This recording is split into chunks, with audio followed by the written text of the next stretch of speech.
How about we treat buyers like adults, give them all the information that they need in order to self-qualify?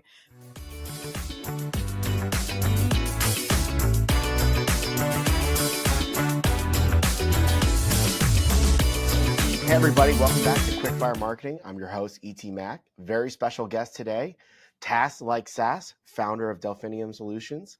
Welcome, Tas. How are you? Wonderful. So happy to be here. So Tas, you just started your own gig. How did you land on landing pages and focus on paid ads? So I started my career in-house, wanted to be a journalist, that didn't work out, went into digital marketing, fell in love with real-time numbers. Shout out to Chartbeat, the OG.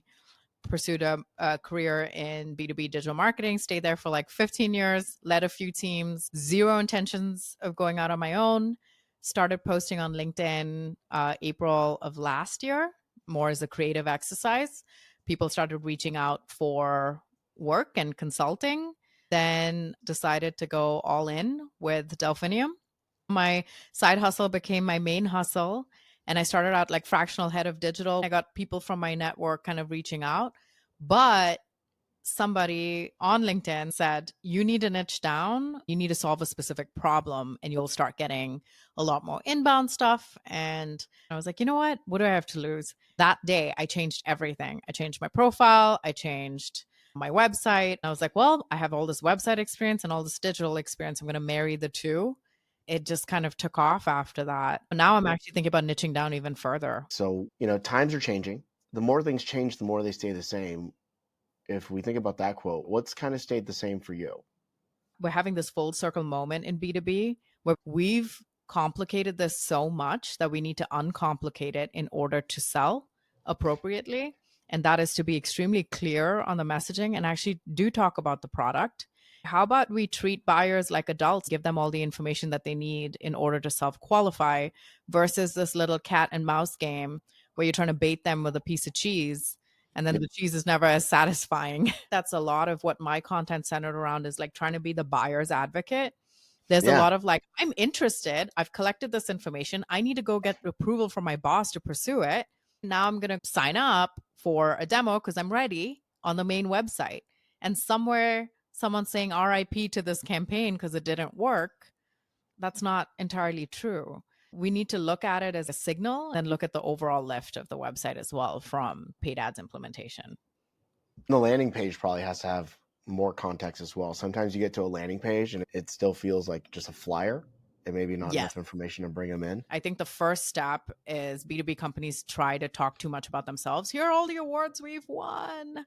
Here's our G2 badge. Everybody has a G2 badge and all of these things. So instead, being a buyer's advocate by talking about the product, telling them you understand the problem, not agitating the pain. You can do a lot of psychological, emotional play with them, but it just makes them more miserable because they still have to jump through a lot of hoops to get approvals. I like to tell them that I understand the problem. We see the gap in the market and we're solving that gap. And this is what makes us different and why we are best suited to solve that gap. Then being very clear about pricing, which is a battle for some sales-led type companies. But in the absence of that, you can still give them a lot of information to allow them to understand what they can expect. And that actually inevitably builds trust and then creates less work for your salespeople to have to qualify everybody. Going back to your other point, we're not judging things based on conversion rates anymore. Does there need to be an update to the funnel then? New metrics? I don't think that we need new metrics. We need to understand where to look and how to group them categorically in order for us to read the signals correctly and then make decisions based on those signals. So I look at metrics in two buckets. One is consumption, and the consumption piece, that's your on-page metrics, right? Are people coming to the landing page? Are they the right accounts? Are they the right types of people? Is that really our ICP? So a lot of that's controlled by the distribution channel. So you're targeting your ads. You can control a lot more of that. You're looking at how they're consuming information on the page. Heat map data, session recording. One of the biggest indicators, which like people are like, oh, I haven't thought about that metric in a long time, is I look at then conversions, sure, on the page, but I also look at conversions or hand raisers, right, on the overall website. People have come to your landing page, they've gathered information, they leave. Maybe they meet with their boss next week to get approvals to move forward with discovery. They come back, they can't find your landing page. So what do? They come back to your main website, they go to the get a demo or book a meeting page, and then they book a meeting there. So I always look at what's the overall lift on the website since we implemented the paid ads program.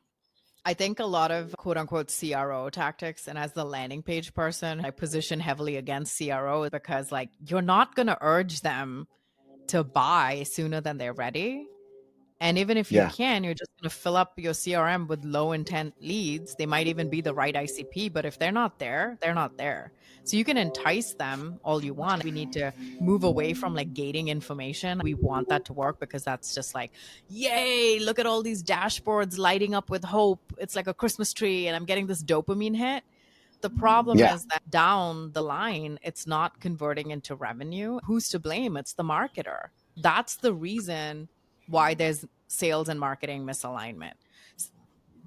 What if you're like a small growing company and you do need to show some revenue while that story's building up? I don't think necessarily that it's a matter of like whether you're small or big. You're a new player, you're trying to come in and dominate in the CRM market. You're not going to compete against Salesforce, right? So your best chance then comes down to owning a small segment that Salesforce is never going to go after. Trying to niche down and be very specific, you still can position yourself differently, even if you are in a competitive market, and create some va-va-voom factor that's just for yourself without having to like compete for that larger narrative of I want to serve everybody. You got to find your early adopters and the early majority. You got to find a segment that you dominate and you just become known for that. Then you start moving into other spaces. I think there's like a progression that needs to happen. It's just when you come out as a small guy and you're trying to punch above your weight class, like you're not going to be in the same ring. You kind of got to make your way up, you know? Focus on what you can focus on. Like people will try to do too much. And the CRO thing is like, hey, let's flood everything with volume. Another mistake I see is everybody's trying to move up market. The market's really tough. Everyone's like, okay, I'm going to sell to enterprise. That's going to solve all my problems because the deals are going to be larger. I'm going to make a lot more money. You shouldn't ignore your best fit customers today. Who's actually putting money in your pocket? I always tell people, I'm like, don't bite the hand that feeds you. You got to keep serving them too as you expand. It's always the early stage startups. They're trying to land the big deals to impress the investors and the board.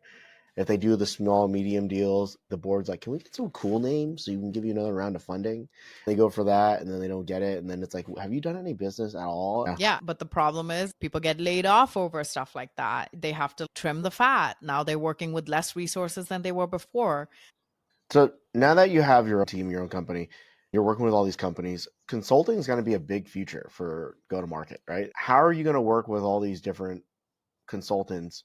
And what are the expectations of someone that's in-house? When I was in-house, I was very focused on being like a deep generalist. I was like, this is great.